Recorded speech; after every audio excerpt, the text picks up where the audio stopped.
The new Steel Beast season on World of Tanks console has brought with it a new Ultimate Season Pass tank, and today's video is going to showcase and try and review the tank itself. It comes in two different modes. It's essentially a 3-shot autoloader version of the tank, or you can alternatively choose a single shot gun for this tank, and that means that you have the versatility in your games to play the playstyle that you want with this Czechoslovakian heavy tank that is in the game currently.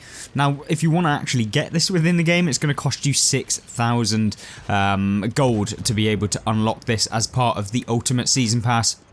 And to be honest with you, no pun intended, ultimately it is completely down to how you feel like this tank is going to work for you, because for the most part this tank is good. This tank is a solid tank from my experience playing it.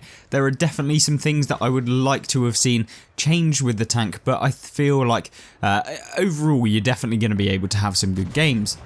Now, what does this tank offer? Well, you've got 240 alpha damage per shot, which means that when you then add in 3 shots of that, you're up at 720 total damage in one singular clip, which means when you're coming up against those high alpha tank destroyers that you see within the game, then you can actually come out on top against them. And when you're coming up against tanks like the Cromwell that don't realise that you have an autoloader, then they really do suffer quite heavily. And you can see we plop 3 shots into the Cromwell there, and he is left worse for wear. And that's exactly what the Lioness with the autoloading version. We've got 2 gameplays. One of them is, of course, with the autoloader as you're seeing here on Pilsen, and the second is just with the normal gun that we will be looking at on Pearl River. Now then, this gameplay was one of those that I feel like showcases what is good about the autoloading version of the tank as opposed to just the single shot version, because there are some differences. There's benefits and negatives to playing with both, because ultimately, you know, you could pick an autoloader, which means that you can pump out loads of damage in a short period of time, which for me personally, often autoloaders tend to be the better version of a tank because you just have a lot more opportunity to do a couple of things.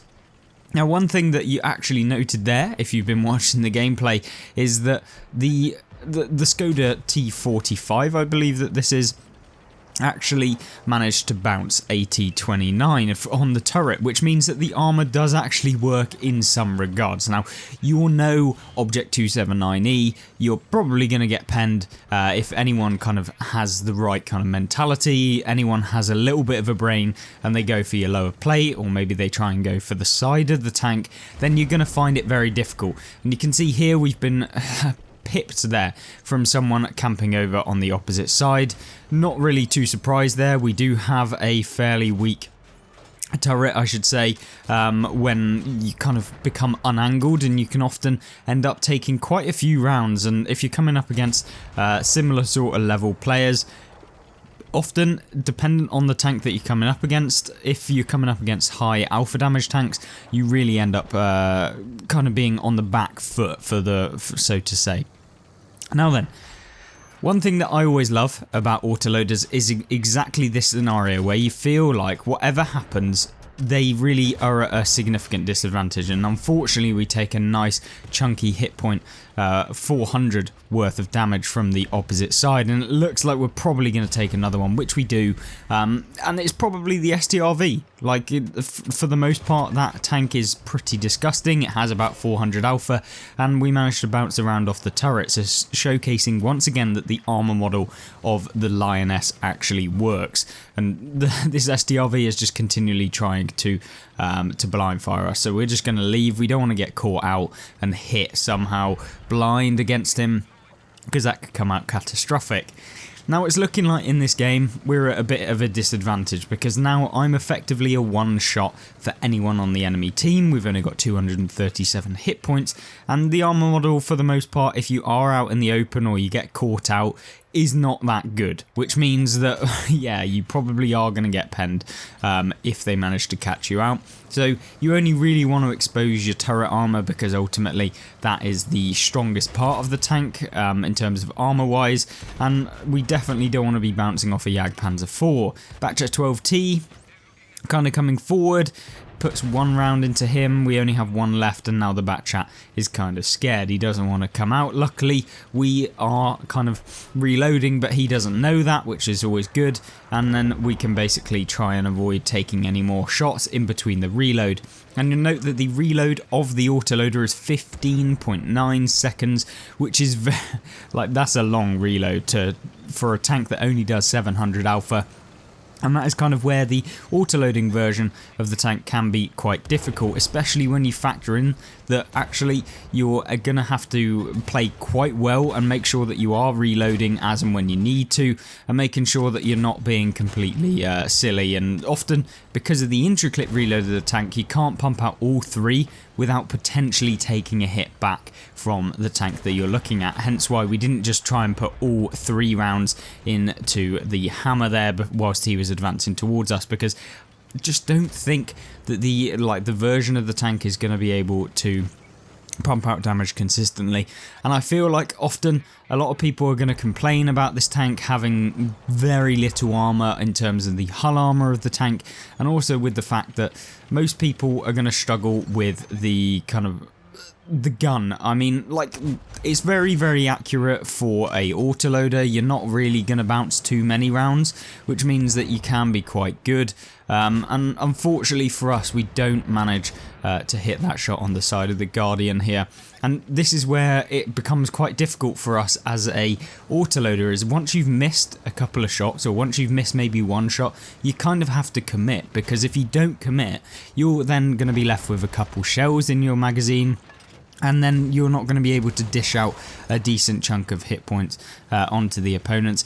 And it also means that when you're in this sort of scenario where you're 1 versus 2 or 1 versus 3 or whatever it might be, where you're kind of trying to close out the end of the game before the game ends fully, and you're just trying to move forward and put a round into the Guardian here to try and save out your team, and you just fail miserably with all of the shots. And then you try and get in, and because the tank is just not that great, you're getting hit in the back by the enemy lioness, and then you get taken out because you couldn't quite get in, because the M12 decided he's going to go balls deep into the opponents, and that stops us and blocks us from being able to get into cover, which is disappointing. But we still had a very good result for a tier 7 tank.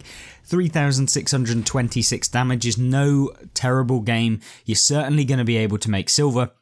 And talking about making silver, in this result we managed to make, I believe, 100,000 silver. We also had the most damage in the game. We managed to block at 1,100 hit points worth of damage as well, which is really, really good for a tier 7 heavy. Not often do you actually bounce rounds in tier 7 heavies, so if you can get your hull armor if you can get hold down, and therefore you can only use the turret of the tank to be able to poke a lot of your opponents, you can actually bounce rounds, and that's what the lioness does quite well. So the next replay is, of course, using the single shot like we talked about on Pearl River, and this gun is actually quite good. And I think for the most part, if you're using this gun over using the autoloader, it could potentially be good for you to do, because ultimately the key thing about the autoloader is often you have a slightly longer reload, which means that you're going to be able to kind of be incapacitated for like, what, 15.9 seconds I believe it was from the previous game, with all of the equipment that is going to be able to boost up that reload, which means that when you do fire all of your shots, or maybe you miss one shot and then you have to go for a reload because otherwise you're going to be left hanging when then another tank comes around the corner and you've only got 2 in the magazine, or even worse, only 1 in the magazine. It's going to be painful, so then you reload all of it, and it can be a little bit difficult, and that's why I think autoloaders are typically played to the highest level by players that have played a lot of battles on World of Tanks. I feel like autoloaders are super dangerous in the hands of a very experienced player, whereas single shots are still kind of very good in the hands of an experienced player, but maybe not as powerful as they could be with an autoloader. So that's kind of where it comes in. Which category do you fall into? Are you a super experienced player at World of Tanks, or are you a player that, you know, has played a lot, you've got some decent kind of games, you're able to kind of know the majority of maps and stuff like that, then maybe it would be worth it for you to be able to use the autoloader version of the Lioness here. But ultimately it's down to you. I'm not going to tell you you can't use the autoloader if you've only played like 500 battles or something, or whatever the case may be. Just play what you want to, and I'm just trying to give you a rundown as to what the tank can do best. And you can see here that actually, if you use the tank and side scrape with it, you can have some really good games, like genuinely, because the armor of the tank isn't terrible. And that's saying something for World of Tanks console, because the majority of the time armor is terrible, and unfortunately we don't manage to hit the E25 there, but it doesn't really matter, because when you're in this situation, we're not forced to try and go in and try and do something super aggressively, and we can kind of sit in the central position and do what we need to do, and then move on and progress, or do whatever we feel is necessary. Now in this game it is a tier 8 game minimum, which means that we are going to be having to come up against tanks that have way more hit points than we do, and it means that ultimately a lot of the penetrations on the enemy team are very, very high, which means that when we come up against them, we've got to make sure that our armor is angled to the best of our ability to avoid taking as many shots as possible. And you'll note that already here we've managed to bounce quite a lot of rounds, although the block damage maybe doesn't reflect as much as we've been able to block, because obviously if a tank tracks you, it doesn't count. And we're trying to blind fire here. The E25 I expect that's sat in that bush straight ahead, where you can see, unfortunately don't manage to connect a shell, but it doesn't really matter too much. Now, this game is looking terrible, I'm not going to lie. 7 to 12, it's looking like we are just flopping. I mean, me being in this central position is probably not helping at this point, but to be honest, if I went left it would have been terrible. If I went right we would have been caught up by multiple tanks on their own, where I wouldn't have been able to do too much, to be honest. So it very much feels like a game where it would have been very difficult for the Lioness itself to take one entire flank, so the central position was always a kind of okay choice for us to be able to go into and try and get some damage, at least potentially. And now you're seeing me try and back away, and unfortunately for us we managed to take a hit from the SU-152, which is terrible. Those are the tanks, the bane of the Lionesses, taking heavy hits from various different tanks. And what you'll notice me doing here is actually backing up, using this kind of pagoda or whatever it might be to try and back up, use the kind of that as a way to put something in between me and the ISU whilst we back up, and therefore try and get into a much safer position where we aren't going to feel like we're going to get hit in the side and the rest of our remaining hit points taken away. But that doesn't matter, because now we are in a very dire situation. 5 to 9.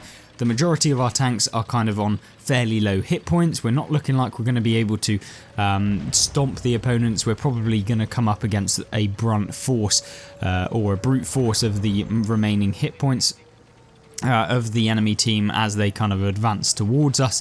And so we have to be very, very careful.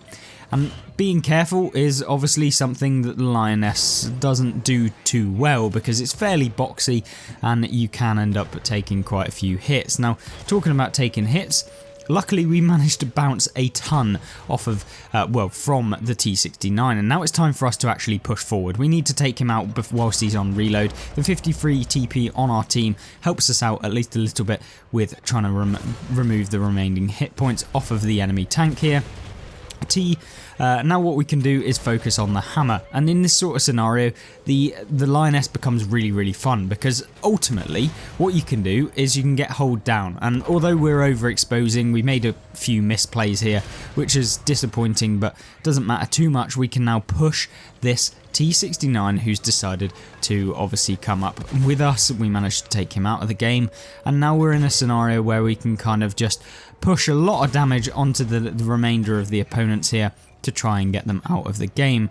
Now the hammer still pushing forward, we can try and get as many hit points on as worth of damage before we get taken out. It's looking like we're probably going to get taken out, because ultimately 2 versus 8. The Panzernacker now moving forward, trying to get around into us. He kind of pushes us sideways, which then exposes the side armor of the tank, and we do eventually get taken out. But it showcases that in that scenario, had we had a little bit more health, had we had a little bit more support from some of the other teammates, maybe someone that would have survived longer, we would have been able to still hold out that position against the Panzerknacker. We would have been able to push out even more damage. And you can see even with a loss, even in a tier 8 game, we can still do 3065 damage, almost coming top on damage in the Lioness here in a tier 8 game.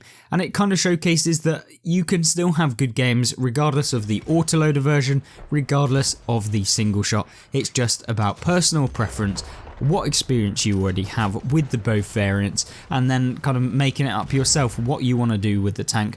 Obviously, if you did enjoy this video, make sure to like it and subscribe for more. And of course, if you want to check out what the Leopard 1A1, the rank 100 season reward is like, then look at this video on the left. It really is a great replays, showcases exactly what the tank can do. And then on the right, we've also got the update news overview, the season news, and all of that sort of stuff on the right hand side of the screen, which I implore you to look at if you haven't already. Other than that, I hope you have a fantastic rest of your day and a fantastic rest of your week. Goodbye.